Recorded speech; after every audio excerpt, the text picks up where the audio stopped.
9월 3일 정치부에 시작합니다. 윤석열 전 검찰총장이 재직 시절 여권 정치인들에 대한 고발을 사주했다는 의혹이 제기되면서 정치권이 요동치고 있습니다.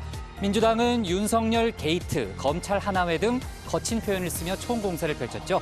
홍준표, 최재형 등 국민의힘 대선 후보들도 해명을 요구했는데요. 윤 전 총장은 어이가 없는 일이라며 증거가 있으면 대라고 반박했습니다. 민주당 첫 경선 지역인 충청권 투표 결과가 내일 공개됩니다. 이재명 지사의 과반 확보냐, 이낙연 전 대표의 역전이냐, 아니면 다른 후보의 반전이냐 관심이 쏠리는데요. 오늘도 무료 변론 공방은 이어졌습니다. 이재명 지사는 계좌를 추적하면 다 알 일이라며 이낙연 전 대표의 주장이 흑색 선전이라고 비판했죠. 정세균 전 총리는 이른바 명락대전이 원팀을 어렵게 한다고 지적했습니다. 이준석 국민의힘 대표가 오늘 관훈 토론회에 참석해 위아래 계급장을 떼고 개혁을 통해 2030 세대의 마음을 얻겠다는 의지를 밝혔습니다. 자기 정치를 한다는 지적이 위축됐다는 점도 솔직히 인정했는데요. 김종인 전 비대위원장을 스승이라 부르기도 했습니다. 한편 국민의힘은 오늘 1차 경선 후보자 12명을 확정했는데 간담회와 공개 면접을 거쳐 컷오프로 8명을 추리게 됩니다. 오늘 준비한 소식 많습니다. 들어가서 본격적으로 정치부의 문을 열겠습니다.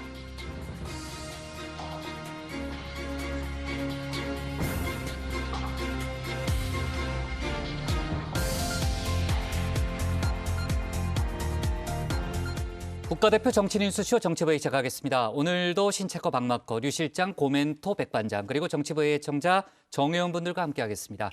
자, 정혜원분들과 소통하면서 또 속보도 반영해가면서 회의를 진행할 거고요. 신체커 나가서 이제 발제 준비하면 됩니다. 류 실장, 어제 저희가 이제 속보를 많이 반영했잖아요. 이른바 고발 사주 의혹 관련해서 어제 마지막까지 저희 이제 회의 끝날 때까지 속보가 들어왔는데. 지금 이제 정치권 공방이 아주 뜨겁고 또 이제 대검의 진상조사도 시작된 그런 상황이잖아요. 오늘 여야 법사위원들이 차례로 기자회견까지 열었다는 거죠? 네, 그렇습니다. 벌써부터 법사위가 이 전쟁터가 될 조짐이 보이는 건데요. 민주당 법사위원들은 긴급 현안 질의를 촉구를 했고 국민의힘 의원들은 이 정치 공작 프레임이다 이렇게 규탄을 했습니다. 네, 이따가 자세히 알아보겠지만요. 검찰 쪽의 움직임은 어때요, 지금? 네, 김호수 검찰총장이 이 의혹 보도 당일인 어제 오후죠. 대검 감찰부에 직접 진상조사를 지시를 했고요. 박범계 장관도 법무부의 감찰관실을 통해서 사실 확인에 나선 상태입니다. 지금 대선이 6개월밖에 안 남은 상황이죠. 검찰이 고강도 조사를 통해서 신속하게 수사를 진행할 것으로 보입니다. 네, 키를 쥔 한동수 감찰부장의 역할이 상당히 커 보이네요. 그렇죠? 공수처도 수사를 할 가능성이 있어 보이죠? 네, 지금 의혹의 핵심 인물이 이제 손준성 검사와 윤석열 전 총장인데 이 두 사람 모두 이제 공수처 수사 대상이 될 수가 있습니다.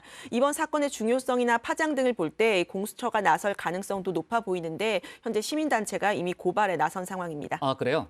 여당 쪽에서도 공수처 수사를 촉구하는 그런 상황이니까 여러 가지 움직임이 좀 긴박하게 돌아가는 것 같습니다. 관련된 내용은 이따 상황실에서 자세히 짚어보고요. 신혜원의 뉴스픽5부터 오늘의 정치부회의 시작하겠습니다.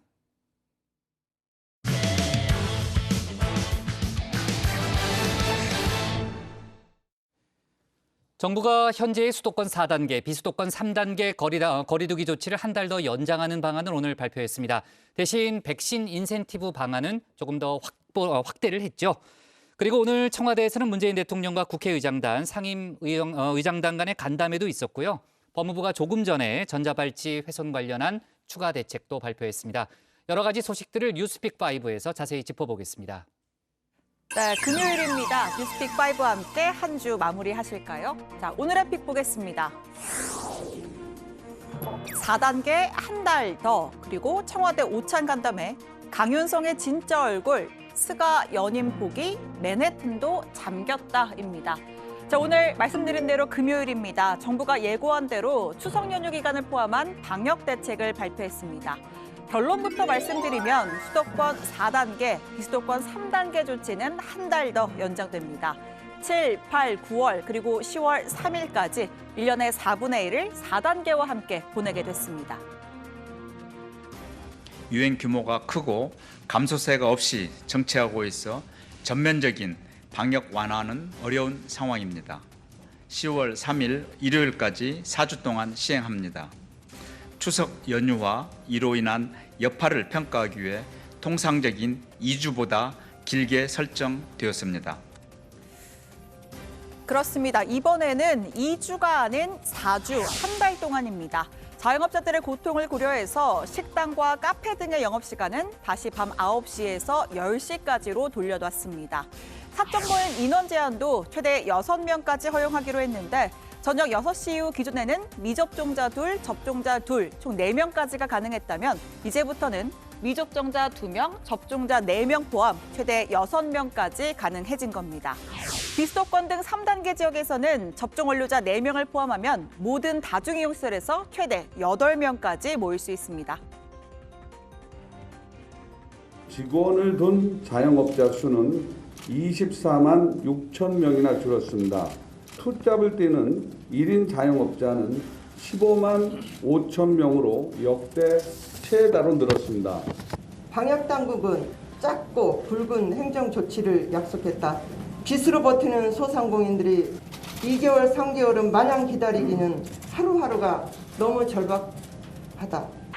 자영업자들의 절규가 전부 더 이상 외면하기 어려운 그런 사정에 이르렀습니다. 어려움을 조금이나 덜어드리도록 방역 기준을 합리적으로 조정하고자 합니다.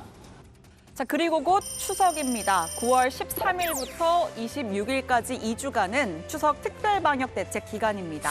철도 승차권은 창가 좌석만 판매하고 휴게소에서 국밥 한 그릇 때리는 건 불가능합니다. 소떡소떡같이 간단한 음식만 포장 또는 야외 취식이 가능하다고 합니다. 요약설의 경우에는 환자와 면회객 모두 예방접종을 완료하면 대면 면회를 할 수 있습니다. 자, 그중에서도 연휴 직전인 17일부터 23일까지 이 일주일간 가정 내 가족 모임은 8명까지 허용됩니다. 4+4, 미접종자 4명, 접종자 4명일 경우고요. 만약에 접종 완료자가 없다면 최대 4명만 가능한 겁니다. 미접종자만 6명, 8명이 모일 수가 없는 겁니다.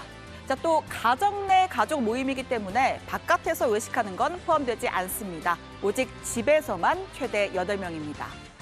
자, 작년에 예행 연습을 한번 했죠.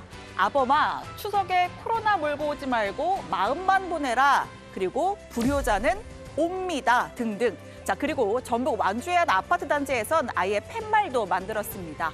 영상통화 오케이, 아들아 선물은 택배로 붙여라. 이런 재치 있는 문구가 담겼는데요. 올해도 귀성 자제를 호소하는 지자체가 적지 않습니다. 전체의 70%를 차지하는 수도권 확진자들이 전국으로 확산하는 걸 막기 위해서입니다. 얘들아, 추석 때 사람 많이 댕길 적 추석이라고 고정하고 추석 쉬고 나거든 사람 적게 댕기고 할 때 그때 조용할 적 이러고 싶거든. 이러느라 믿어라, 살아간다. 거주 인구의 40%가 65세 이상 노인이라는 경북 의성군입니다. 자, 일부 어르신들은 촬영을 마친 후에 오지 말래도 올기라라고 속마음을 드러내기도 했다고 합니다. 아무튼 간에 짠하면서도 정겨운 풍경입니다.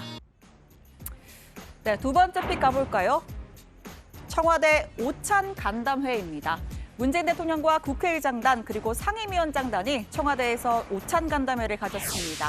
지난 8월 31일 본회의에서 새로 선출된 인사들과 상견례 겸 축하 인사를 건네고 또 협치를 당부하는 자리였습니다.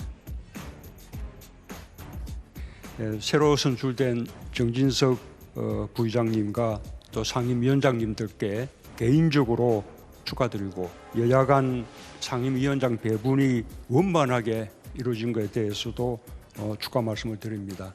코로나 위기 상황 속에서 여야 간에 본격적인 협치가 시작되는 그런 계기가 될 것으로 기대합니다.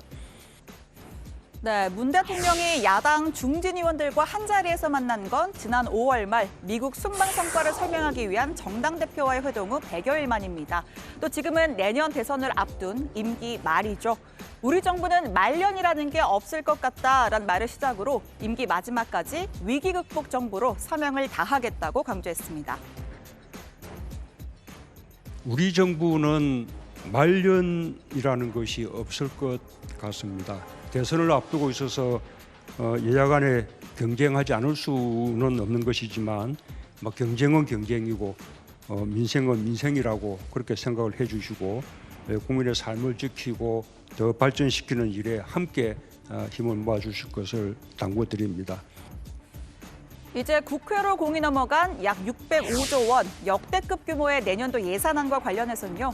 절반 이상을 다음 정부에서 사용하게 될 예산이라는 점도 감안해 주길 바란다. 이렇게 협조를 당부했습니다. 민주당 출신의 박병석 국회의장 이렇게 화답했습니다. 마지막으로 대통령님 국정 지지도가 40%를 넘고 있습니다. 우리 헌정사상 처음으로 내임덕 없는 대통령으로 기록되시기를 희망합니다. 초청해 주셔서 감사합니다. 반면 야당은 쓴소리도 하지 않을 수 없겠죠. 정진석 국회 부의장이 여러분들이 이 말씀을 꼭 전해달라고 하셨다라며 운을 뗐습니다. K방역에 가장 적극적으로 협조한 소상공인과 자영업자들의 고통은 이루 말할 수가 없을 정도라며 K방역 체계를 총체적으로 점검해달라고 요청했습니다. 소상공인 자영업자들의 고통을 외면한 채 지금 방식의 K방역을 이대로 지속하는 것이 옳은 것인가? 아니면은 위드 코리아를 비롯한 다른 방식으로 전환할 것인가? 이걸 총체적으로 점검을 해 주셔서 판단하실 때가 오지 않았는가 생각이 듭니다. 또 지난 정기국회 뇌관이었던 언론중재법도 도마에 올랐습니다. 정진석 부의장이 여야가 첨예하게 맞선 쟁점 안건들은 새 정부 출범 이후로 넘기는 게 상식과 순리에 맞다라면서 언론중재법 처리를 유예해야 한다고 했습니다.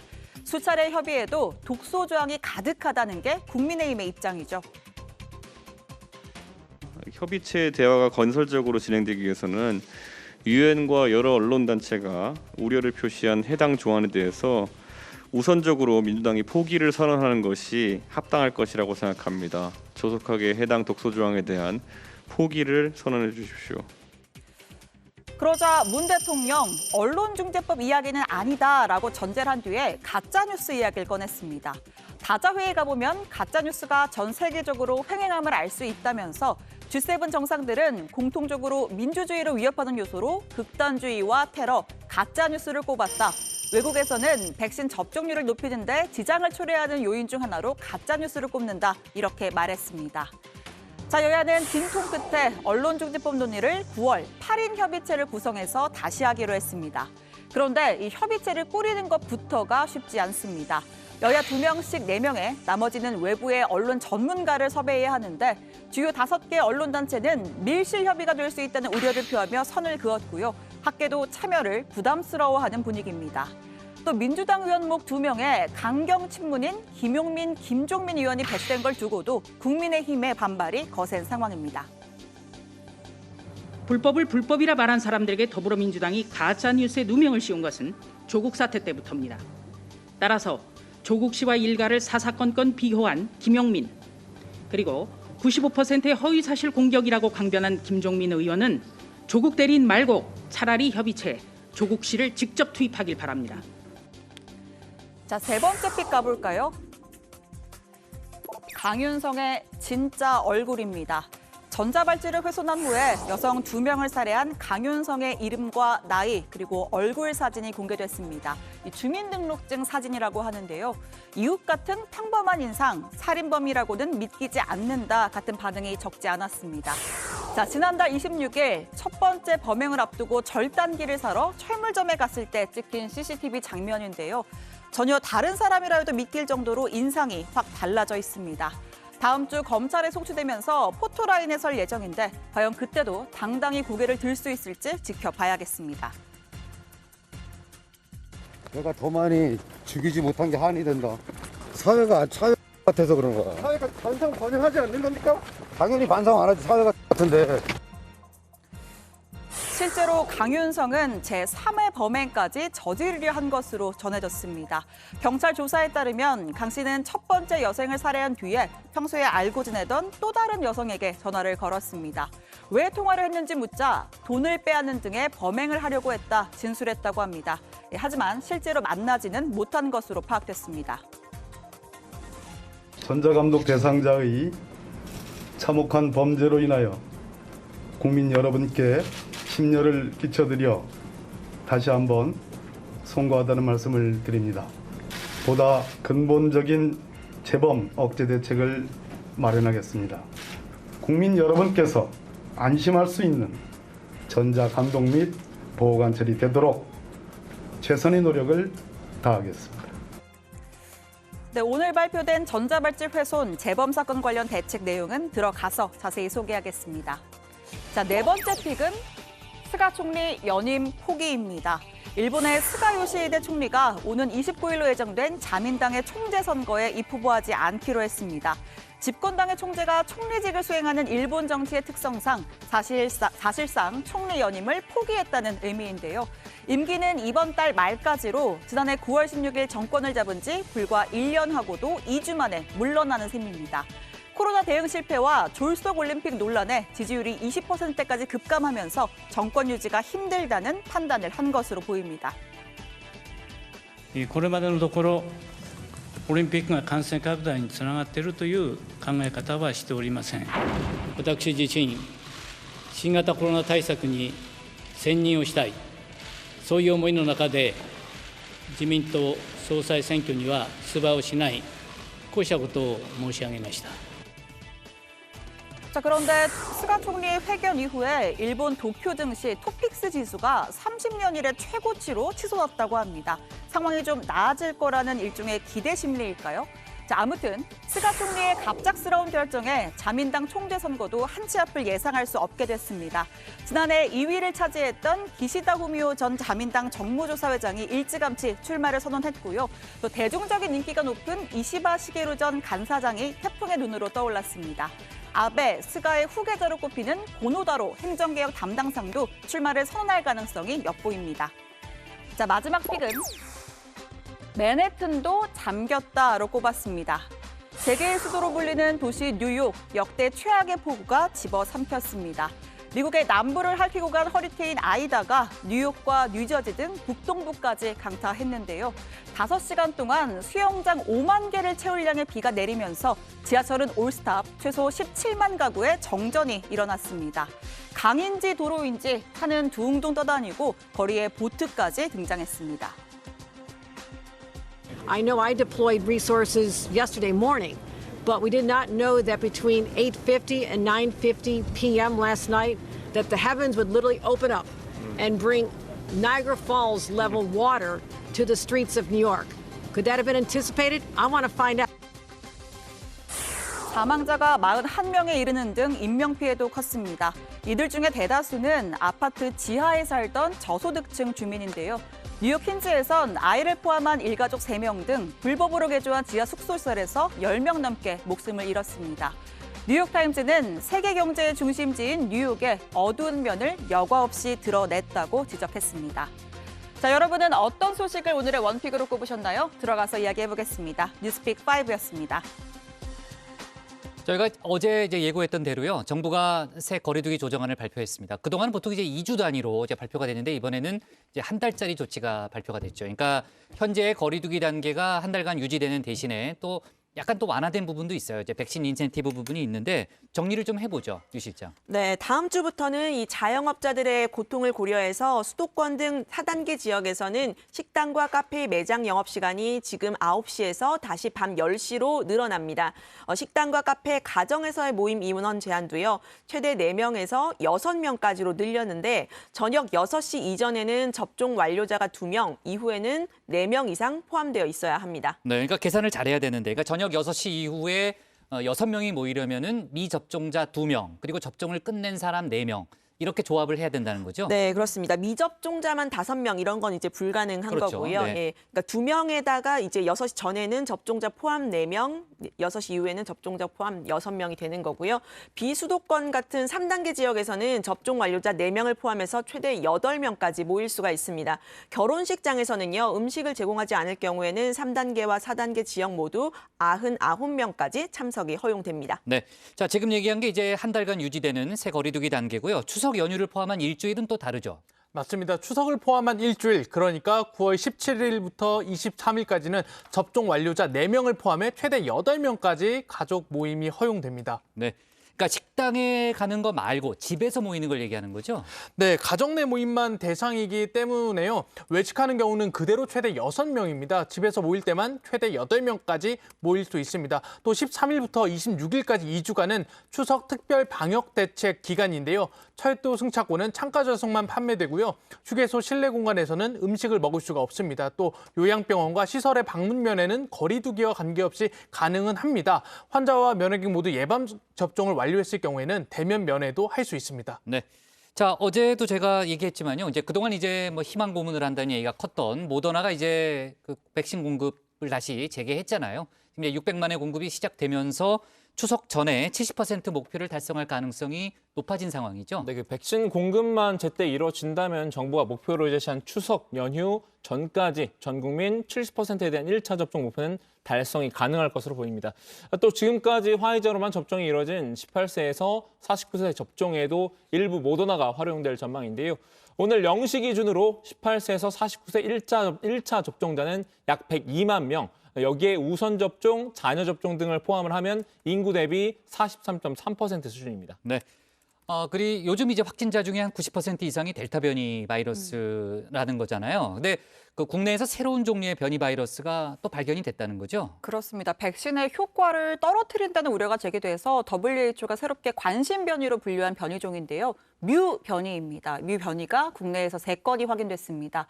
이 3명은 멕시코와 미국, 콜롬비아에서 각각 들어왔다고 하고요. 국가별 입국 시점은 멕시코가 지난 5월, 미국이 6월, 콜롬비아가 7월입니다. 이 뮤 변이는 올해 1월 이 남미 콜롬비아에서 처음으로 보고된 뒤에 지금까지 남미와 유럽을 중심으로 약 40여 개국에서 발견됐습니다. 네. 조금 전에 법무부가 발표한 전자발찌 대책 얘기를 좀 더 추가로 해보겠습니다. 그러니까 전자발찌를 훼손하면 주거지를 압수수색하는 그런 내용들도 포함이 된 거죠? 네, 그렇습니다. 이번에 이제 전자발찌를 끊고 여성 2명을 살해한 강윤성 사건과 관련해서 2차 대책을 발표한 겁니다. 일단은 신속 대응 체계를 강화한다는 내용인데요. 보호관찰소에 신속 수사팀을 설치해서 외출 제한을 위반할 경우에는 심야 시간대에 조사를 하고 또 주거지에 진입하고 현행법으로 체포를 하는 등 실시간 수사를 하겠다고 했습니다. 또 경찰과 검찰 등 관계기관과의 공조 체계를 강화하겠다면서 지금처럼 112 상황실에 이 전자발찌 훼손 사실만 전파를 하는 게 아니라 신상 정보와 또 경찰이 요구하는 정보도 동시에 제공하도록 하겠다고 밝혔습니다. 아, 그래요? 그럼 그동안 경찰의 신상 정보 제공이 안 됐던 거네요. 네, 그 합조가 안 돼서. 네. 네, 둘이 다 한꺼번에 얘기해요. 네, 맞습니다. 감독과 관리 측면에서 그렇다는 그래요? 말씀이시고요. 출소 후엔 주 1회 이상 대면 면담 등 밀착 감독을 실시할 계획입니다. 또 출국 등 강제 퇴거가 전제된 외국인 중환자 등을 제외한 모든 고위험 성폭력 사범의 가석방을 차단하기로도 했습니다. 또 성폭력, 살인, 강도, 미성년자 유괴범 등 위험성이 큰 범죄 사범에 대해서는 경찰과 상시 위치 정보를 공유하는 법률 개정에도 나설 계획입니다. 고위험성 성범죄자를 특별 관리할 수 있도록 교도소의 상담 기록과 재범 위험성 평가 내역 등 각종 정보를 보호관찰소와 상시 공유하겠다고 밝혔습니다. 네. 자, 조금 전 나온 속보까지 정리를 해봤고요. 신체커가 고른 오늘의 원픽은 뭡니까? 네, 오늘은 거리두기로 하겠습니다. 4단계 한 달 더, 추석에는 집에서만 8명까지.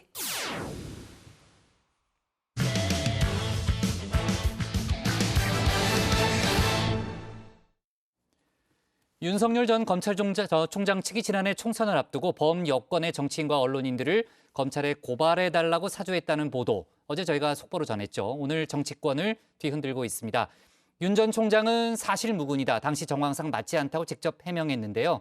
민주당뿐 아니고 국민의힘 대선 주자들까지도 문제가 될 수 있는 사안이라고 했습니다. 검찰 쪽 움직임도 빨라지고 있는데 관련 소식을 유정아 상황실장이 정리했습니다. 네, 윤석열 전 총장이 검찰총장에 재직하던 당시에 이 범여권 정치인 3명, 이 유시민 노무현재단 이사장, 또 열린민주당 최강욱 대표와 황희석 최고위원, 그리고 언론인 등 11명에 대해서 형사고발을 야당을 통해서 사주를 했다는 의혹이 불거졌습니다. 이른바 고발 사주 혹은 청부 고발 의혹인데요. 여권에서는 검찰을 사유화한 윤석열 게이트다. 또 야권에서는 배후가 있는 정치 공작이다. 이렇게 명명을 하고 있습니다. 인터넷 매체 뉴스버스의 보도로 촉발이 됐습니다. 윤석열 총장 본인, 그리고 아까 얘기하셨던 부인 김건희 씨, 그리고 한동훈 최측근이죠. 윤 검사장, 윤 총장의 이 세 사람이 그러니까 언론 보도로 인해 가지고 명예훼손 피해를 당했다. 그래서 이걸 수사해달라. 이런 거를 본인들이 직접 하지 않고 야당을 시켰단 야당이 말입니다. 이게 너무 이상하지 않습니까? 네, 보도에서는 시기와 인물을 구체적으로 특정했습니다. 일단 당시에 이 대검 수사정보정책관이었던 손준성 검사가 지난해 4월 3일 총선을 12일 앞둔 시점에요. 문제의 고발장을 당시 야당인 미래통합당 국회의원 후보로 나선 김웅 의원에게 전달을 했다는 겁니다. 검사 출신인 김 의원, 손 검사와 대학 선후배이자 사법연수원 동기라고 하죠. 손 검사는 당시 검찰총장의 최측근 자리입니다. 이 김 의원은 이 자료를 당의 법률지원단에 전달을 했지만 실제 고발은 이루어지지 않았다는 게 이 보도의 골자입니다. 손 검사와 김 의원 모두 보도를 부인했는데요. 다만 김 의원은 당시에 여러 제보가 들어왔고 당에 전달을 했다. 해당 제보는 기억나지 않는다. 이런 취지로 말을 했습니다. 여지를 좀 남긴 해명이죠.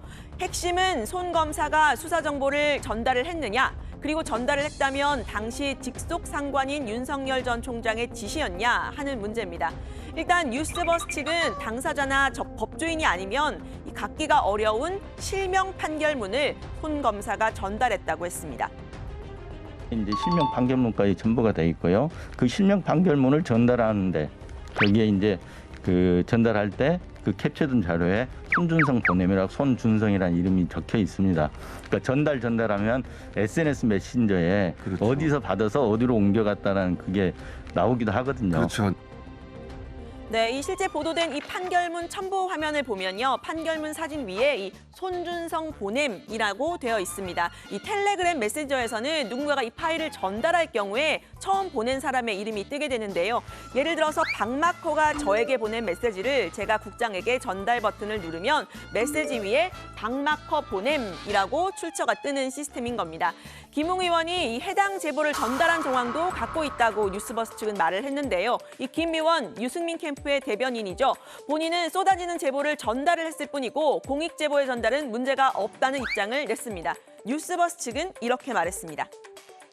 문제는 김웅 의원이 주장한 대로 공익 제보냐 아니면 소위 말하면 청부 고발이냐 이런 건데 거기에 대해서 김웅 의원이 위법성을 인식하고 인식하에 넘겨줬다는 걸 입증할 만한 그런 자료도 그런 걸 보여주는 정황 자료도 저희들이 갖고 있습니다. 네, 윤석열 전 총장 보도 하루 만에 직접 반박에 나섰습니다. 일단 손 검사가 해당 자료를 보냈다는 증거가 없고 본인이 재직 당시에 청부 고발을 한 적 없다고 했습니다. 그러고 있으면은 뭐 대라 이 말이에요. 이 손 검사가 이런 걸 했다는 뭐가 자료라도 있습니까? 제가 뭐 총장이나 서울검사장이라는 기관장을 하면서 누구에게 누구를 고발하라 그런 얘기 한 적도 없지만 상황 자체도 그럴 이유도 전혀 없습니다. 네, 지난해 4월이죠. 당시 상황을 보면 말이 안 된다고도 했습니다. 총선을 앞두고 야당이 제기한 고발건을 수사할 상황이 아니었기 때문에 고발할 필요도 없었다는 겁니다. 보복 학살 인사로 다 내쫓아가지고 민심이 아주 흉흉한 거 기억나시죠? 그러면 뭔가 고발을 하면은 이 정부의 불리한 사건에 대해서는 아예 수사를 진행을 안 해왔어요. 여러분 다 아시지 않습니까? 피해자가 고소해도 수사를 할까 말까인데 고발한다고 수사를 하겠습니까? 그러니까 그런 거를 사주한다는 자체가 상식에 안 맞는 것이죠. 네, 윤석열 캠프에서는 손 검사가 보냈다는 이 판결문 사진 메시지도 조작됐을 가능성을 제기했습니다. 그 발신자의 텔레그램 메신저상의 이름을 손준성으로 지정하기만 하면 어쨌든 손준성이 마치 보낸 것처럼 전달한 것처럼 텔레그램상에서는 찍히게 되는 거거든요, 보면. 우리 카톡 같은 데도 그렇게 이름 명칭, 엉뚱한 사람 명칭으로 해서 뭐 이렇게 부여하는 경우 많지 않습니까? 심지어는 자기 여자친구 이름을 굉장히 무슨 유명한 여배우 이름으로 쓴다든지.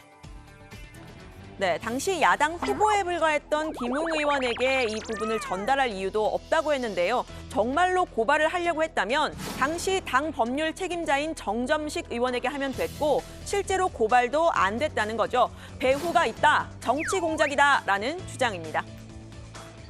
정점식 의원이 책임자고 윤 후보와 정점식 의원은 가장 가깝습니다. 두 분에게 전달해가지고 바로 고발하는 게 맞지 왜 건너서 이런 짓을 하죠? 윤 후보를 쓰러뜨리기 위한 그런 공작 아니겠어요? 저는 이 제2의 채널A 사건이라고 생각합니다. 이거 분명히 밝혀질 거예요. 네, 이 청부 고발 의혹 검찰이 직접 조사에 나섰죠. 이 뉴스버스의 보도가 있은 지 8시간 반 만에 김호수 검찰총장이 대검 감찰부에 진상조사를 지시한 겁니다. 조사의 타겟은 윤 전 총장의 측근 손준성 검사와 또 한동훈 사법연수원 부원장입니다. 조사의 키를 쥔 사람은 한동수 대검 감찰부장인데요. 한 부장은 한명숙 전 총리 재판 증인 조작 의혹을 수사를 했고요. 지난해 윤 전 총장 징계위에 증인으로 출석하기도 했던 친여 성향으로 분류되는 인물입니다. 다시 검찰발 정치 뉴스 나올 수 있어 보이는데요. 한 말씀만 부탁드립니다. 어떤 내용 주문하셨는지요? 검찰 방해 내용. 죄송합니다. 네, 박범계 장관은요, 어제 대검의 진상조사 지시가 적절하다라고 한 데 이어서 오늘도 이 검찰의 명예가 걸린 문제라면서 법무부 감찰관실도 사실 확인 및 법리 검토는 할 필요가 있다 강조를 했습니다. 이 윤 전 총장의 고발 사주 의혹, 정치권에 미치는 영향 크죠. 일단 민주당은 맹공을 펼쳤습니다. 특히 대선 주자들은요, 검찰 쿠데타다, 윤석열 게이트다 이렇게 공격을 했는데 고발장이 전달된 걸로 지목된 지난해 4월은 총선의 선거운동이 한창이던 때이고 추미애 전 장관과 윤 전 총장의 갈등이 고조되던 시점이라는 점을 강조했습니다. 행여나 일어났을 수도 있었던 유신 시대에나 있었을 법한 음습한 정치 공작에 상상만 해도 소름이 돋습니다. 네, 해당 의혹이 사실이라면 여권 정치인뿐 아니라 언론인까지 형사 고발 대상으로 삼은 점도 강조를 했는데요. 윤 전 총장은 언론중재법을 언급할 자격이 없다는 겁니다. 네, 이 양반이야말로 언론 재갈 물리기에 전형적인 사람 아닙니까? 또 언론이 이런 언론 재갈 물리기를 하고 있는 이런 사람을 옹호하면서 우리 민주당이 언론중재법을 지지한 것은 자기 모순이다 이렇게 생각합니다. 네, 같은 당 소속인 국민의힘 대선 주자들은 윤 전 총장의 우군이 아니었을까요?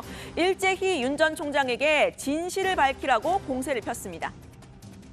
총장의 양해 없이 가능했겠느냐. 그래서 그게 문제가 되고 또 총장이 양해 안 했다 이러면 그거는 좀 어불성설이겠죠. 양해를 했다 하면 그거는 검찰총장으로서 아주 중차대한 잘못을 하는 것입니다.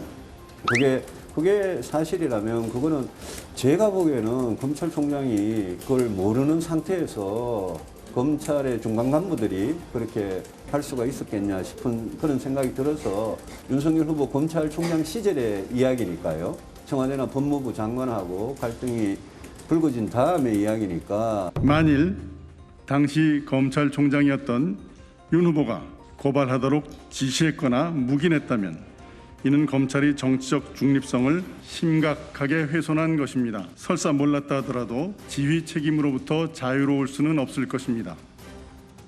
네, 이준석 대표까지 한 발 물러섰습니다. 사실이라면 심각한 문제라는 겁니다. 당시 김웅 의원이 해당 고발장을 받았는지 또 당 법률지원단이 이 문제를 어떻게 처리했는지 부분이 애매하다면서 내부에 당무 감사가 필요하다고도 했는데요. 다만 이 언론의 추가 사실 보도가 있어야 할 것이고 김호수 검찰총장도 감찰을 빨리 해달라고 했습니다. 실제적으로 어떤 우리 당 후보의 개입이 있었다고 한다면은 굉장히 심각한 문제다라고 저는 판단하는 것에는 동의합니다. 하지만 아직까지 드러난 사실관계만으로는 여러 가지를 단언하기는 어려운 상태다. 네, 국민의힘 경선 버스 출발한 지 아직 일주일이 채 안 됐죠. 윤 전 총장 입당 전에 이 대표가 공언했던 비단 주머니 3개, 지금 주기는 어렵다고도 했습니다. 지금 이 경선 단계에서는 비단 주머니를 주려면 다 돌려야 되거든요. 네, 모든 후보에게.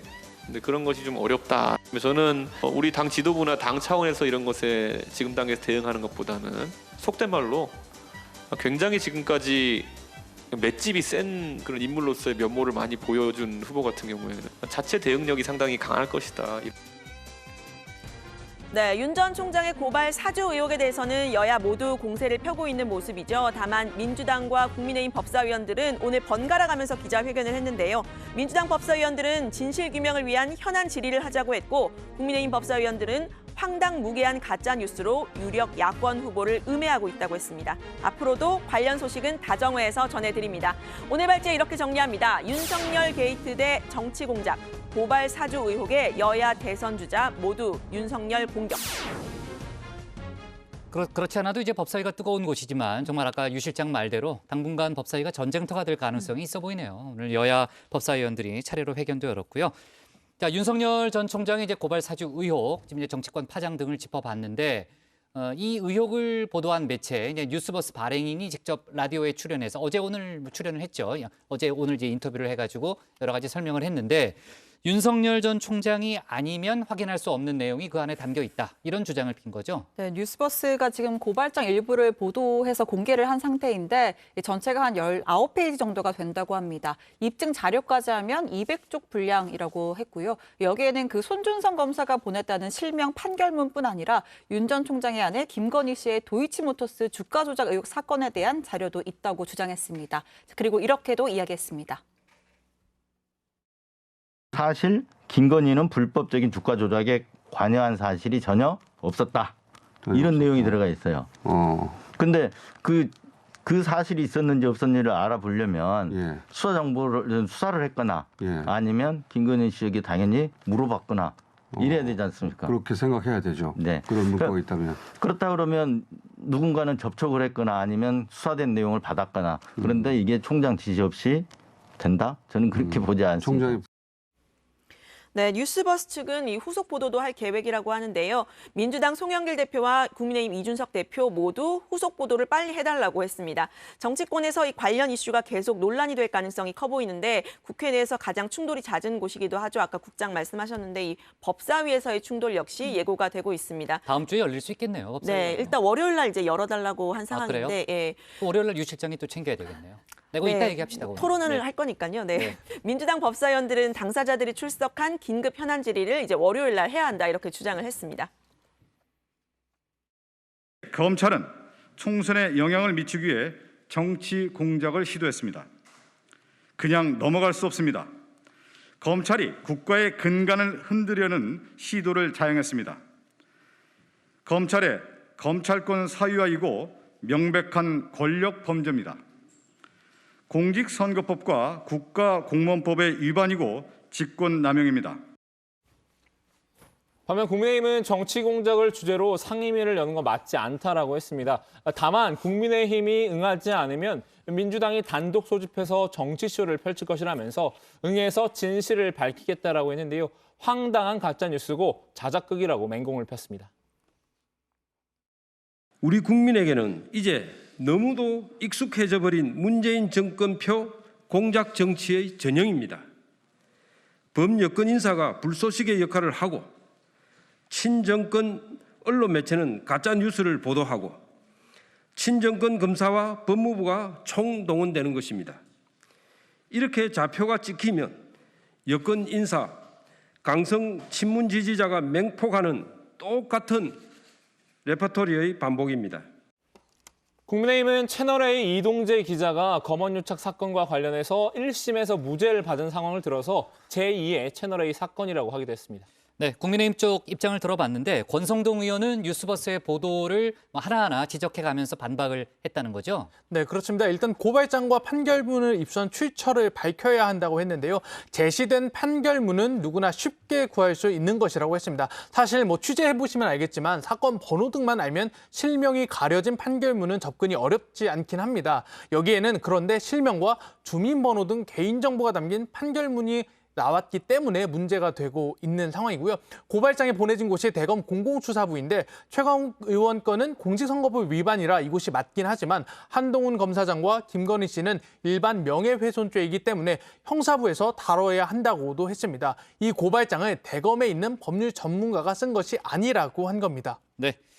자, 아까도 얘기했지만 검찰 수사가 속도를 내고 있다고 해도 또 당사자들을 불러서 또 조사하는데 시간이 걸리잖아요. 그동안 지금 여야의 입장차가 워낙 크기 때문에 다음 주에도 상당히 공방이 치열할 걸로 보입니다. 저희가 뭐 관련된 소식은요 다음 주에도 좀 짚어보도록 하고요. 이건 좀 다른 얘기인데 그 GSGG 공방이 있잖아요. 뭐 이제 어느 정도 뭐 일단락돼 가는가 싶었는데 일단은 여지는 좀 남아 있죠. 네, 저도 이 GSGG 처음 들었을 때 편의점 고고라는 의미인 줄 알았습니다. 아무튼 좀 다른 이야기였죠. 그렇게 처음 듣는 것 같은데. 네, 저도 MZ세대가 아닌가 봅니다. 그래요? 네. 아무튼 이 단어를 처음 언급했었던 민주당 이 김승원 의원 직접 박병석 국회의장에게 사과도 하고 페이스북에 사과문도 올렸는데요.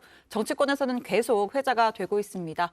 국민의힘의 이준석 대표가 어제 라디오에 출연해서 민주당이 언론중재법 협의를 잘해야 한다라며 이렇게 이야기한 겁니다. 윤호중 대표께서 GSG 같은 소리 안 들으려면은 저는 당연히 이 협상의 결과를 좋게 해석해서 홍보하셔야 될 것이다. 네, 이 발언에 대해서 민주당 한준호 원내대변인이 윤 원내대표를 욕설을 연상시키는 GSGG라는 표현으로 지칭했다고 하면서 막말이 돌 넘었다. 한심하고 졸렬하다라고 비판한 겁니다. 이 대표도 즉각 반박했는데요. 페이스북에 어제는 아니라더니 GSGG가 나쁜 말인가 봅니다라고 쓴 겁니다. GSGG 욕설을 뜻하는 개 XX로 알려지면서 파문이 일었는데 김승원 의원이 그게 아니라 Government General G, 아마 제너럴 굿을 말하는 것 같은데 약간 비문이긴 하지만 정부는 국민의 일반 의지에 봉사해야 한다라고 해명한 것을 염두에 둔 겁니다. 네, 그런데 민주당에서 또다시 이 김 의원의 GSGG를 옹호하는 발언이 나왔습니다. 박성준 의원인데요. 김 의원은 점잖고 바른 정치인이다 라면서 이 해당 발언이 욕설이 아니냐 이런 사회자의 질문에 이렇게 말을 했습니다. 제너럴 굿이라는 용어를 많이 씁니다. 미국에서도 그렇고. 왜 그러냐면 그래요? 공동선이라는 이것까지 옹호를 해주시면 안 되는데. 원래 많이 쓰는데 이제 우리가 이제 약자를 썼을 경우에는 오해와 오인의 어떤 살 수 있는 여지가 있는 거죠. 네, 김승원 의원은 이 GSGG가 욕설이 아니라 좋은 뜻이라고 했다가 또 국회의장과 대국민 사과까지 또 했죠. 야당 대표가 이 발언을 인용하니까 여당 원내대변인은 욕설이라고 비판을 하고 또다시 여당 의원이 욕설이 아니라고 두둔을 하고 있는데 이 지켜보는 국민들 입장에서는 어떤 말을 들어야 할지 좀 헷갈릴 듯도 합니다. 네. 자, 조금 전에 이제 신체커가 어렵게 유머를 꺼냈는데 정말 주변에 호응이 없네요. 박마커 좀 반응 좀 보여요, 그런 거. 정말 웃어주고 싶었는데 웬만하면 제가 좀 웃음에 넉넉한 사람이긴 한데 이거 도저히 눈을 볼 수 없더라고요. 도저히 할 수 없어요? 사과드립니다. 근데 정혜연 댓글 중에는 편의점 고고 이렇게 호응을 하는 댓글이 되게 많았습니다. 네. 알았습니다. 그럴 리가 없을 텐데. 네, 아무튼 좋습니다. 오늘 발제 이렇게 정리하겠습니다. 윤석열 게이트 대 정치 공작 고발 사주 의혹에 여야 모두 공격으로 제목을 잡겠습니다.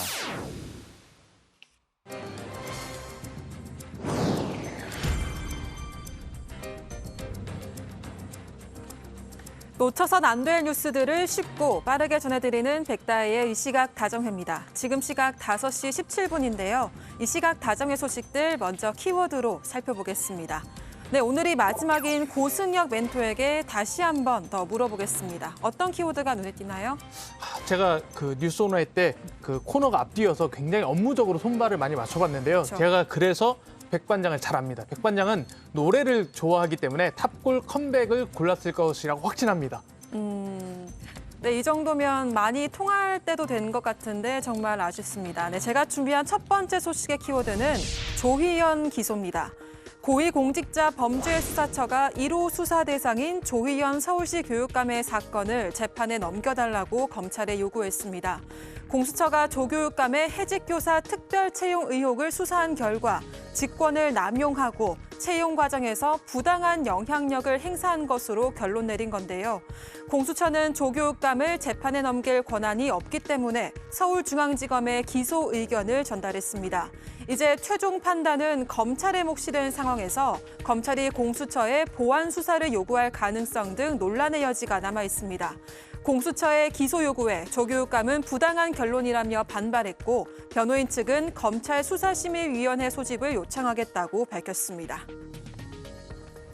다음 소식의 키워드는 엄정수사입니다. 길고양이를 학대하고 인증사진을 올린 이들을 강하게 처벌해달라는 국민청원에 청와대가 엄정한 수사가 이루어질 것이라고 답했습니다. 앞서 청원인은 고양이를 학대해 죽이고 인증하는 사람들이 모인 커뮤니티가 있다며 엄정 수사와 처벌을 요구했습니다. 청원 답변자로 나선 박영범 농림축산식품부 차관은 청원에 고발된 커뮤니티는 현재 폐쇄됐고 학대물 게시자에 대해 경찰이 수사 중이라고 밝혔습니다. 또 경찰은 동물학대에 대한 수사를 강화하고 있고 정부도 관련법을 강화하고 있다고 설명했는데요.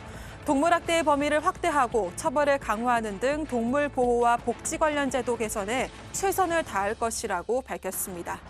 마지막 소식의 키워드는 탑골 컴백입니다. 맘마미아와 댄싱퀸 등 수많은 히트곡을 남긴 세계적인 팝그룹 아바가 약 40년 만에 새 앨범을 내고 컴백합니다. 오는 11월 5일에 새 앨범을 내는데 그중 2곡은 유튜브를 통해서 미리 공개됐습니다. 내년 5월에는 영국 런던에서 디지털 아바타를 내세운 가상 공연도 할 예정이라고 하는데요. 1972년에 결성된 스웨덴 출신의 4인종 혼성그룹 아바는 활동 기간 동안 무려 4억 장에 달하는 앨범 판매 기록을 세우기도 했습니다. 1982년 활동 중단 이후 종종 재결합 가능성이 제기됐지만 실제로 이뤄진 건 이번이 처음인데요. 어느덧 70대가 된 멤버들은 시간이 하나도 지나지 않은 것 같다. 여전히 좋은 친구들이라며 컴백의 감격을 전했습니다.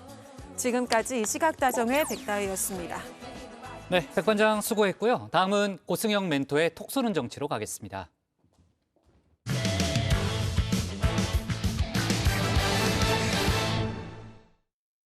네, 지금부터 이제 여야 대선 소식 차례로 짚어보겠습니다. 민주당의 대선 후보를 뽑기 위한 경선이 진행되고 있죠.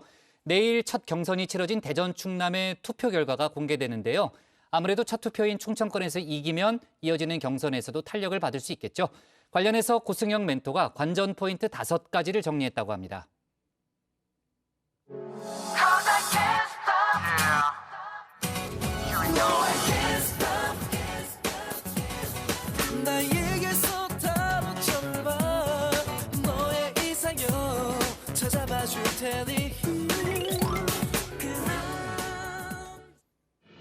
네, 정혜원 여러분 오래 기다리셨죠? 다음 주 드디어 조익식 멘토가 돌아옵니다. 와, 아니 그런데 아무리 그래도 댓글창 분위기가 너무 서운한데요. 저와의 이별을 속상하는 분이 적어서 너무너무 속상합니다.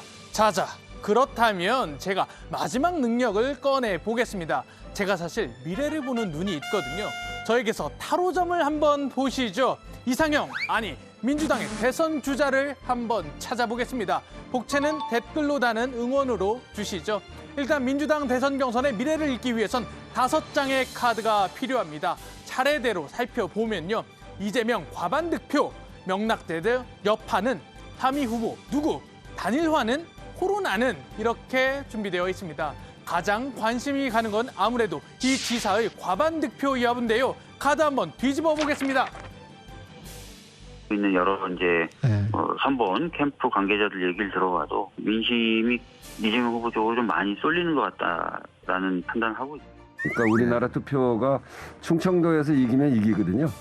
이재명 후보가 안 되는 게 국민의힘한테 굉장히 유리한가 보다 이렇게 이번 달 말에 마음 표현 아닌가 싶습니다. 괜찮을 것이다 이렇게 보고 있습니다. 전반적으로 제 욕심만큼은 아닙니다만 기대를 가지고 있습니다.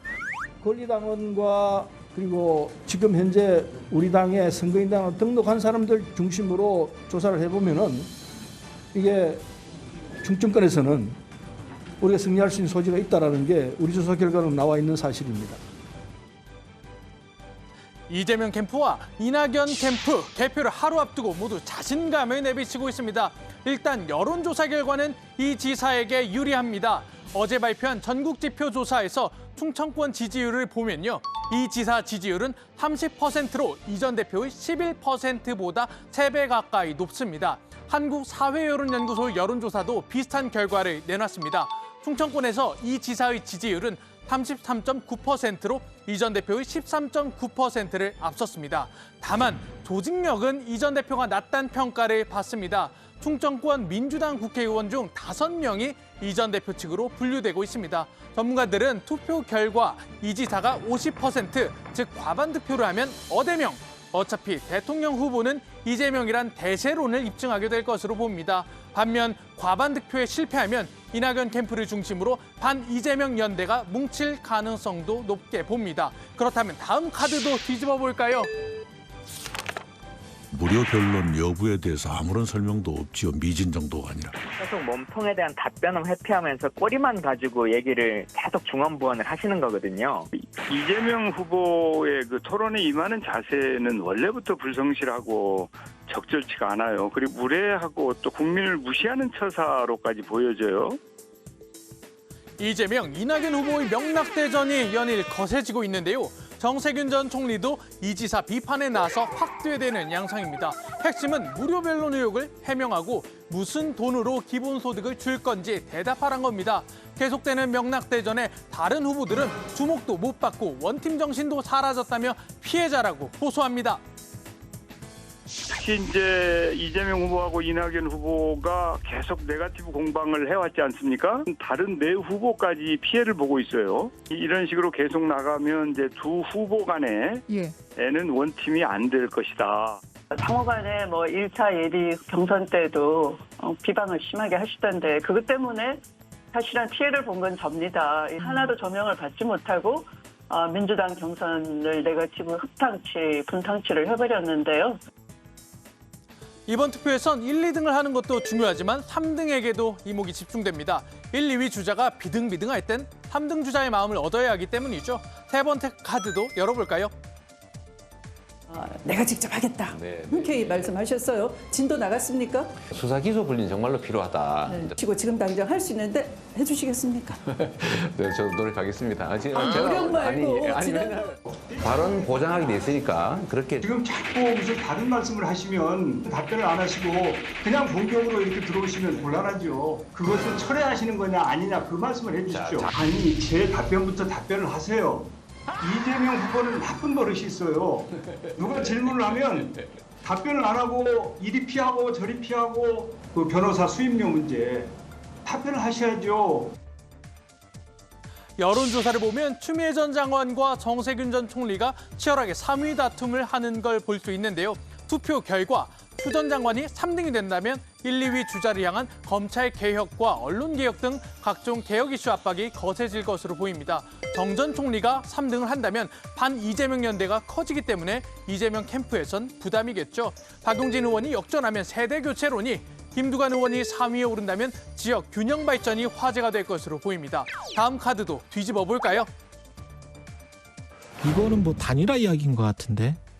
아주 부적절한 말씀을 하셨더라고요. 좀 주제 넘은 말씀을 하신 것 주제 같아요. 높다. 예. 예, 뭐 단일화 생각이 전혀 없습니다.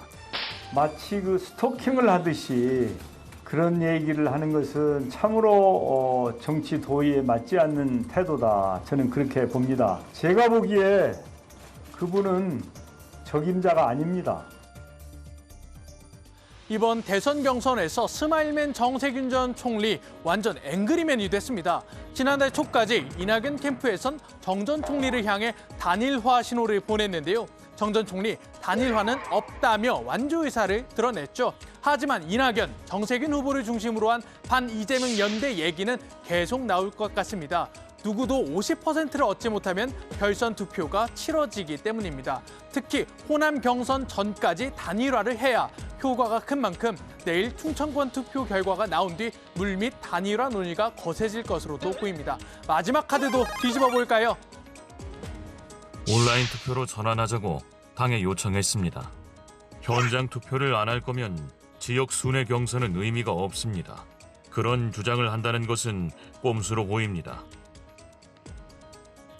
두 후보 캠프에서 이런 말을 주고받았는데요. 마지막 카드, 요즘 결혼하는 사람도 성묘 가는 사람도 안지나 서나 뭐래도 변수로 꼽히는 요소죠. 바로 코로나19 방역 문제입니다. 민주당에선 벌써 정세균 전 총리와 김두관 의원이 자가격리 됐는데요. 이 때문에 현장 대의원 투표를 온라인으로 돌리자는 주장이 나왔습니다. 조직력이 강한 이낙연 캠프에선 반대 목소리가 나왔는데요. 그러나 거리두기 4단계가 연장되자 민주당은 충청권 현장 투표는 예정대로 하지만 다음 주 경북권 현장 투표부터는 온라인으로 전환하길 권고한다고 의결했습니다.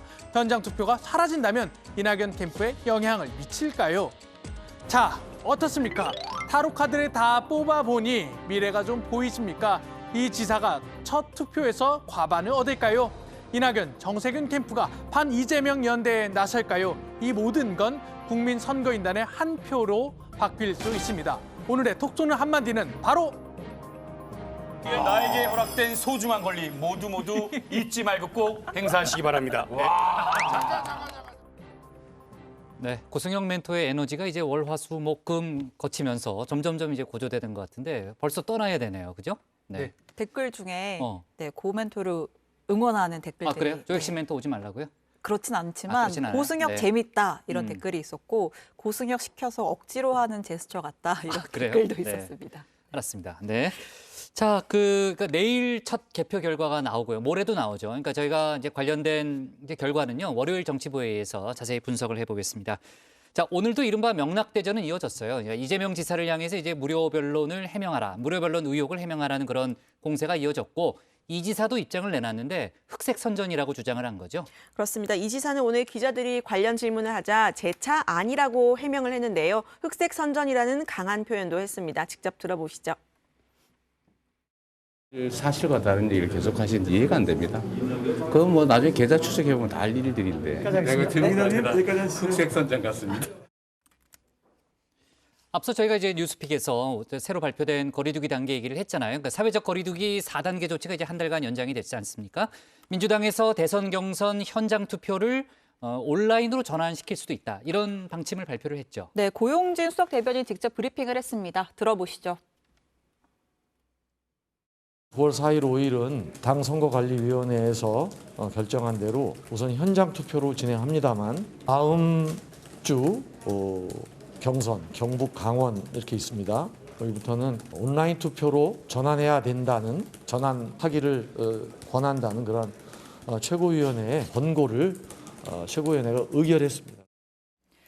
네, 정리를 하면 민주당 최고위원회가 당의 선관위에 온라인 투표 전환을 권고한 겁니다. 아직 확정은 아닌 거고요. 선관위가 각 캠프의 입장을 고려해서 최종 결정을 할 것으로 보입니다. 네. 자, 지금 뭐 민주당의 대선 경선 주자 간의 기싸움이 치열하고요. 특히 뭐 명락대전 이런 얘기가 아주 뭐 보편적으로 쓰일 정도로 아주 그동안 이제 충돌이 많았는데 아까 이제 정세균 전 총리는 원팀이 어려울 정도다라는 그런 반응을 보였습니다. 지금 그 양 진영 간의 그 뭐 이른바 세분리기도 이제 경쟁적으로 이루어지고 있는데 범친문 진영도 많이 나눴죠. 네, 그 민주당 안에 범친문과 친노로 분류된 단체들이 있는데요. 약칭 민평론으로 부르는 민주평화국민연대와 더 좋은 미래처럼 회등이 있습니다. 그런데 대선 경선을 치르면서 구성원들이 각각 다른 후보를 지지하고 나섰는데요. 민평론에선 우원식 의원이 이재명 캠프로, 서른 의원은 이낙연 캠프로 갔는데요. 서로 명락대전으로 갈등하는 상황이 됐습니다. 예, 박마커가 이 철험회라는 모임을 잘 모르는 것 같은데 더 좋은 미래 그리고 철험회라는 모임이 있는 거고요. 이 더 좋은 미래에서도 이제 분화가 일어났습니다. 박홍근, 이해식 의원은 이재명 캠프에 있고요. 또 신경민, 홍익표 의원은 이낙연 캠프에 자리를 잡았습니다. 김성주 의원은 정세균 캠프에서 활동을 하고 있고요. 특히 민주당 내 초선 강경파 모임이죠. 이 박마커가 잘 몰랐던 철험회는 딱 한 명 빼고 모두 이재명 캠프에서 활동을 하고 있습니다. 청년 의원이죠. 장경태 의원만 정세균 캠프의 자리를 잡았습니다. 네, 좋습니다. 오늘 톡 쏘는 정치 이렇게 정리하겠습니다. 민주당 경선 내일 첫 개표, 명락대전 등 5대 관전 포인트 눈으로 제목을 잡겠습니다. 다음은 박준호 마커의 주민입니다.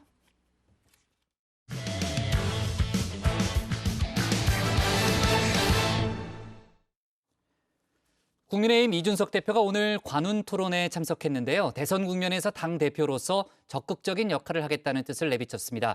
특히 2030 표심의 중요성을 역설했는데 당 대선 후보들도 청년 표심 잡기에 공을 들이는 분위기입니다. 박준호 마커가 야권 소식을 정리해봤습니다.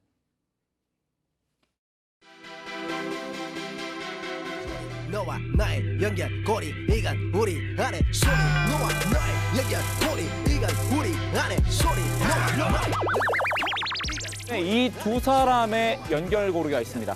사물이 아니라 사람인데요. 홍과 주의 연결고리는 바로 윤석열 전 검찰총장입니다. 지난 6월에 제가 한번 보여드렸던 인물 소개 형식인데요. 저때 회의 끝나고 신체커가 혼자 너와 나의 연결 고리를 흥얼거렸던 기억이 납니다. 오늘도 그 모습을 볼 수 있으려나요, 신체커? 자, 주민이 선정한 오늘의 인물은 3명인데요. 국민의힘 이준석 대표, 그리고 유승민 전 의원, 그리고 홍준표 의원입니다. 이 세 사람을 이어주는 연결 고리가 하나 있는데요. 바로 2030입니다. 사회 연결망 이론으로 얘기하자면 커넥터라고 불러볼 수 있겠네요. 2030 세대가 현 정부의 실정에 실망해서 한 번쯤은 정치에 관심을 두고 표를 몰아줄 수 있습니다. 하지만 이 관심을 지속하려면 정치권은 환골탈퇴해야 합니다. 이준석 대표 오늘도 관훈클럽 초청 토론회에 참석했는데요. 기조 발언부터 핵심 키워드는 2030이었습니다. 이 대표는 지난 당대표 선거 때부터 유독 젊은 세대의 취향 저격에 공을 들여왔는데요. 젊은 세대에 맞춰서 젊은 세대에게 보여줄 수 있는 젊은 세대가 가장 잘하는 미래고 젊은 세대가 극혐합니다.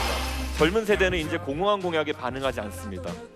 경선 자체도 젊은 세대에 맞춰서 재미가 있어야 되고 더 이상 줄 세우기, 개파 정치 있어서는 안 됩니다. 젊은 세대가 극혐합니다. 그 의지를 젊은 세대에게 보일 때 젊은 세대는 저희를 신뢰할 것입니다. 제가 제시하는 미래가 대한민국의 젊은 세대가 가장 바라는 미래고 이 대표 이번 대선에서도 승부를 가릴 최대 변수는 2030의 표심이라고 진단했는데요. 그 이유를 한번 들어볼까요? 20대, 30대들이 자신들의 언어로 자신들의 이야기라는 후보를 먼저 점 찍은 뒤 한 번도 보수 정당의 선거에서 보이지 않던 자기 부모를 설득하러 나섰습니다. 어느 쪽이 20대, 30대의 마음을 선점하느냐에 따라 가지고 저는 50대, 60대의 표도 따라올 수 있다. 저는 그런 생각합니다. 그러니까 자식 세대의 말에 부모 세대가 부응할 것이란 기대입니다. 결국 젊은 당대표인 자신의 역할이 중요해질 수밖에 없다는 얘기일 겁니다. 대선 국면에서 대표가 후보보다 더 튀려 한다는 비판이 많았었는데요. 아직까지는 당대표가 좀 너무 주인공이 되어서 나타나는 경향이 있어서 그 부분은 조금 보완이 필요한 것 같아요. 당대표가 이 대표는 정면 돌파 의지를 보였습니다. 잠시 위축된 적도 있지만 그래도 자신이 생각하는 대로 가겠다는 뜻을 분명히 했습니다. 자기 정치를 한다는 지적을 받으니 저도 많이 위축이 되었습니다. 하지만 다시 제 길이 옳다고 생각하고 가보려고 하고 있습니다. 나이가 젊어서 주목받는 대표가 아니라 여의도를 바꾸기 위해 노력했던 한 도전자의 길로 가보고자 합니다. 우선 현 상황에서 당대표의 가장 중요한 임무는 공정한 경선 관리일 텐데요. 역선택 방지 문제가 도마 위에 올랐죠. 이 대표는 후보들에게 지나치게 경선 규칙에 신경 쓰지 말아달라고 당부했는데요. 정홍원 선거관리위원장에게 힘을 실어줬습니다. 그런 추천 관계나 아니면은 캠프와의 친소 관계가 적은 것으로 이제 파악됐던 그 정홍원 총리를 제가 이제 선임하게 된 것이기 때문에 학생이 입시 제도에 너무 신경을 쓰다 보면 공부를 못 한다. 그렇듯이 저는 대선 주자들께서도 지금의 유불리라는 것을 많이 고민하시겠지만은 결국은 국민은 가장 열심히 공부하는 학생을 선택할 것이다라는 생각을 하고 당심과 민심이 크게 괴리되지 않을 겁니다, 이번에도. 또 하나 당대표 선거 때부터 이 대표를 괴롭혀왔던 논란이 하나 있죠. 바로 유승민계 논란입니다. 준비된 청년들을 위한 대통령 유승민 아니겠습니까, 여러분? 네, 이 때문에 이 대표가 유승민 전 의원에게 유리한 판을 깔아준 것 아니냐는 의구심도 많았습니다. 이 대표는 유 전 의원과는 이렇게 공적으로 거리두기를 하고 있다는 점을 강조했습니다.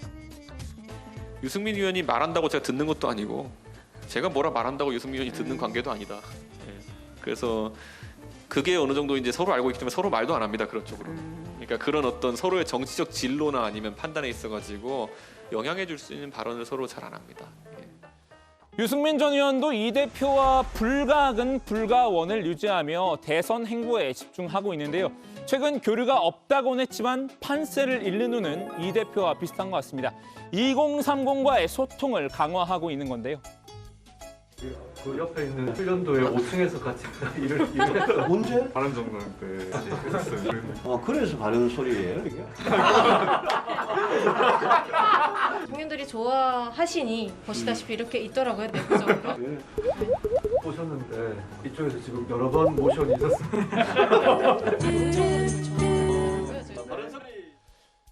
이 대표와 항상 뜻이 맞는 것만은 아닙니다. 역선택 방지 조항 도입을 두고는 입장이 엇갈리는데요. 당 대표의 만류에도 여전히 역선택 결사 반대를 외치고 있습니다. 반대 논리를 강화하는데 2030의 목소리를 끌어들이기도 했습니다. 어느 고대생의 말입니다. 저는 국민의힘은 지지 못해요. 근데 후보님이 국민의힘 후보 되면 꼭 찍을 겁니다. 다른 후보는 찍고 싶은 후보가 없어요. 근데 역선택 방지하면 저 같은 사람은 후보님 찍을 수가 없잖아요. 그거 너무 웃기는 거 아닌가요? 왜 얻을 수 있는 표를 버리죠? 유 전 의원 어제 고려대학생들과의 토론회에 참석했습니다. 그 자리에서 한 학생이 저런 말을 했다는 겁니다. 그러면서 정홍원 선관위원장을 직격했는데요. 정 위원장이 들어야 할 목소리는 윤석열 전 검찰총장이 아니라 2030의 목소리라고 말이죠. 특히 청년층 지지를 당연한 것처럼 여기다가는 정권 교체는 물 건너갈 것이라고 경고했습니다. 유 전 의원이 이렇게 청년 표심에 공을 들인 이유, 바로 자신이 생각한 이 시나리오 때문인 것 같은데요. 홍준표와 윤석열을 따라잡고 그다음에 유승민이 홍준표를 따라잡아서 결국은 유승민이 11월 9일 날 국민의힘 후보가 될 거다. 잠시 범야권 후보 적합도 여론조사 결과 추이를 살펴보면요. 유 전 의원이 이렇게 3위 자리를 지키곤 있지만 10% 초반 박스권에 갇혀 있는 모습입니다. 반면에 빠르게 치고 올라간 분이 있죠. 유 전 의원의 예상대로 홍준표 의원이 윤석열 전 검찰총장의 총장을 거의 바짝 추격하고 있는 중인데요. 여기서 중요한 게 바로 홍 의원에 대한 2030의 지지율입니다. 여야 전체 후보에 대한 연령별 지지율을 보겠습니다. 20대에 의해서는 홍 의원이 지금 15%로 1위를 기록하고 있고요. 30대 지지율에서는 전체에서 2위이긴 하지만 야권에서는 1위를 달리는 중입니다. 그러니 유 전 의원으로서는 최종적으로 홍 의원을 넘어서려면 현재 홍 의원에게 몰린 2030 표심을 가져와야 한다는 계산이 섰을 겁니다. 물론 홍 의원은 단칼에 유 전 의원을 쳐냈습니다. 그러면 이강 구도가 될 것 같잖아요. 본인이 나오더라고요. 본인의 꿈이겠죠. 그럼 2030이 이렇게 홍 의원에게 지지를 보내는 이유는 뭘까요? 무야홍 무야홍. 전문가들은 시원한 화법과 재치 그리고 순발력 등을 꼽고 있는데요. 콩카콜라, 자신의 유튜브 채널 명이면서 별명이기도 하죠. 평소 직설적인 화법 때문에 지지자들에게 이런 별명을 얻었습니다. 누가 올라왔으면 좋겠습니까? 저는 지금 제가 본선 가는 것이 가장 중요한 겁니다. 물론. 저는 지금은 민주당 거기에 바라볼 시간이 없습니다. 무슨 대통령 선거가 골목대장 뽑는 선거로 착각을 하고 있어요. 이런 시위를 내가 처음 해보는데 이게 참 힘드네요. 그러나만 이거 혼자 우두커니 서 있으려고 하니까 참 이게 옛날에 저희들이 초중고등학교 다닐 때 학교에 벌 쓰는 거 비슷한 그런 느낌을 받습니다. 벌을 써야 할 사람은 문 대통령인데 거꾸로 내가 벌을 쓰고 있다는 그런 느낌으로 오늘 1인 시위를 하고 있습니다. 좀 황당하다는 생각도 들어요. 홍 의원은 고시 부활이나 수시 폐지 등의 공약도 내다는데요. 이 역시 2030에게 좋은 평을 받았다는 분석도 있습니다. 여기에 젊은 당 대표와 상당히 케미가 잘 맞는 분위기입니다. 저는 생각보다 잘하고 있다고 봅니다. 우선 정치 경력이 좀 부족해서 불안하지 않을까 했는데 의외로 안정됐고 그리고 정치 감각이 아주 뛰어나고 빨라요. 자꾸 이런 상황 만드시면 곤란하다고 그냥 그렇게 저희 자유스럽게 이렇게 얘기할 정도로 홍 대표님하고 신뢰관계가 있기 때문에. 자, 오늘은 2030을 연결고리로 삼아서 당대표와 후보 2명의 소식을 다뤄봤는데요. 오늘은 국민의힘 1차 컷오프 경선에 진출하는 대선 예비후보 12명이 확정된 날이기도 합니다. 관련 소식은 들어가서 얘기 나눠보겠습니다. 오늘 주민 한마디 정리합니다. 민지, 민준이 들어와 2030 잡아야 산다. 네. 자, 이준석 국민의힘 대표가 오늘 이제 관훈 토론회에 출석을 했죠. 그러니까 참석을 했죠. 관련된 얘기는 아까 이제 짚어봤고요.